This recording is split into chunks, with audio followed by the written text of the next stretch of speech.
Hello' student, আহি থকা ভোগালী বিহুৰ তোমালোকক শুভেচ্ছা জনাই লৈ আহিছোঁ HSLC 2025 ছ'চিয়েল ছায়েন্সৰ প্ৰেক্টিছ পেপাৰ নাম্বাৰ 2। এই পেপাৰখনত জিঅ'গ্ৰাফী পাৰ্টৰ কুৱেশ্যন দিয়া হৈছে। এই কুৱেশ্যনত থকা কুৱেশ্যনবোৰ তোমালোকে ভালদৰে প্ৰেক্টিছ কৰিলে 100% তোমালোকে কুৱেশ্যনছৰ এনচাৰ লিখিব পাৰিবা। আহা তেতিয়াহ'লে পলম নকৰি ভিডিঅ'টো আৰম্ভ কৰোঁ। নাম্বাৰ 1ত মই দিছোঁ তোমালোকক চোৱা। আমাৰ জিঅ'গ্ৰাফীত এখন মেপ আহিব, অৰ্থাৎ মানচিত্ৰ এখন আহিব। মানচিত্ৰ অসমৰ এখন নক্সা মানচিত্ৰ আঁকা আৰু তলত দিয়াবোৰ যিকোনো দুটা নামসহ বহুৱা। কি বহাব দিব তোমালোকক চাবা। একেটা অপশ্যন চালেই তোমালোকৰ যিকোনো দুটা অপশ্যন পৰিব। 4 মাৰ্কছ থাকিব, মানচিত্ৰখনত 2 মাৰ্কছ থাকিব আৰু ইয়াৰে যিকোনো দুটা অপশ্যন তোমালোকে পাবা। নাম্বাৰ 1ত দিছোঁ ষ্টেট কেপিটেল, ৰাজ্যৰ ৰাজধানী। নাম্বাৰ অৰ্থাৎ এইটো দিছপুৰ, গুৱাহাটী দিছপুৰ বহাব লাগিব তোমালোকে।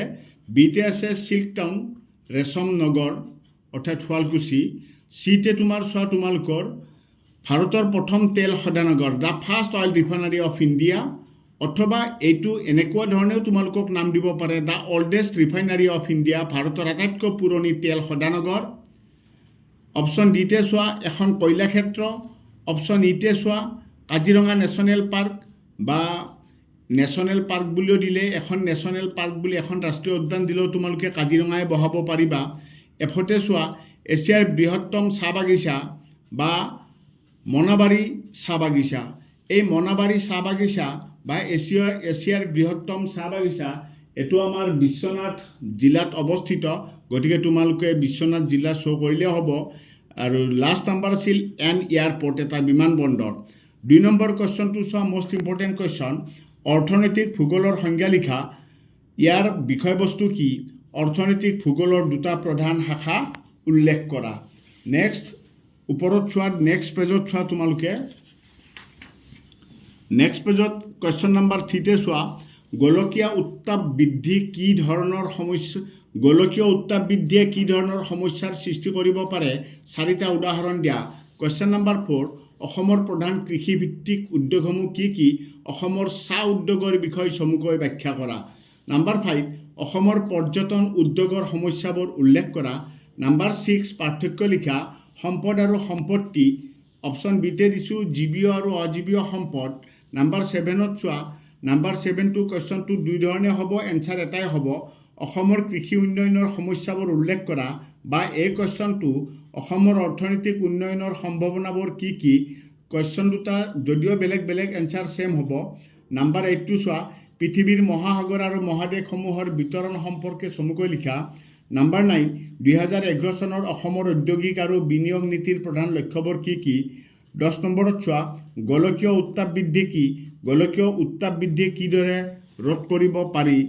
নেক্সট 3 নম্বৰত চোৱা। 3 নম্বৰৰ কুৱেশ্যনকেইটা তোমালোকে চোৱা।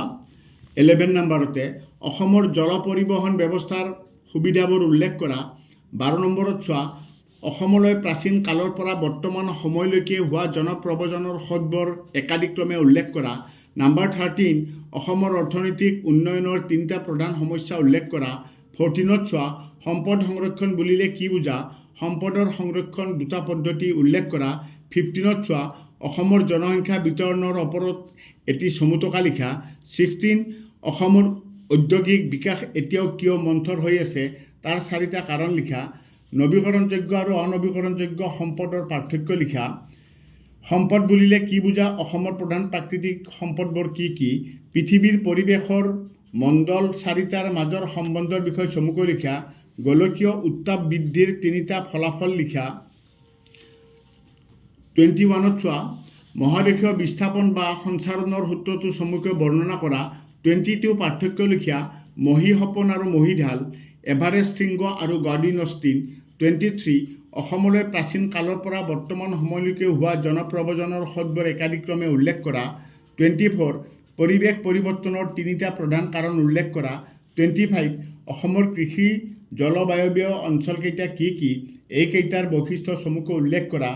নাম্বাৰ 26 এছিয়া মহাদেশৰ প্ৰাকৃতিক বৈশিষ্ট্যসমূহ চমুকৈ আলোচনা কৰা। লাষ্ট পেজত নাম্বাৰ 5ত চোৱা তোমালোকে। 27 অসমৰ ঔদ্যোগিক বিকাশ এতিয়াও কিয় মন্থৰ হৈ আছে এই কুৱেশ্যনটো তোমালোকক অলৰেডি মই 16 নম্বৰ কুৱেশ্যনটো দি দিছোঁ তোমালোকে 16 কুৱেশ্যনটো আৰু এইটো ছেম ডবল দিয়া গৈছে তো গতিকে তোমালোকে এইটো নাচালেও হ'ব 16টো চালেও হ'ব ছেম আছে কুৱেশ্যন নম্বৰ 28 মৰুকৰণ কি মৰুকৰণৰ দুটা কাৰণ লিখা 29 প্ৰদূষণ কি বায়ু কেনেকৈ প্ৰদূষিত হয় পানী প্ৰদূষণ কি আৰু কেনেকৈ হয় লিখা পাৰিৱেশিক সমস্যা কি পাৰিৱেশিক সমস্যাৰ ভৌগোলিক ভাগবোৰ ব্যাখ্যা কৰা পৃথিৱীৰ মুঠ জনসংখ্যাৰ প্ৰায় 90% উত্তৰ গোলাৰ্ধত থুপ খাই আছে কিয় এই কুৱেশ্যনটো এতিয়া তোমাৰ মোটামুটি তোমাৰ 32 পৰা এটা 1 মাইনাছ কৰা 31 কুৱেশ্যন আছে এই 31টা কুৱেশ্যন তোমালোকে ভালদৰে চাবা তোমালোকে A to Z সকলোখিনি তোমালোকে কমন পাবা তো গতিকে লাগিলে ইয়াৰ যদি PDF লাগে মই তোমালোকক PDF লিংকটো দি দিম তোমালোকে PDF লিংকত যাই কুৱেশ্যনখিনি ভালদৰে চাব পাৰিবা আজিলৈ আৰু বিশেষ নাই পৰৱৰ্তী ভিডিঅ'ত লগ পোৱাৰ প্ৰতিশ্ৰুতিৰে আজিলৈ ইমানটা সামৰি মাৰিলোঁ ধন্যবাদ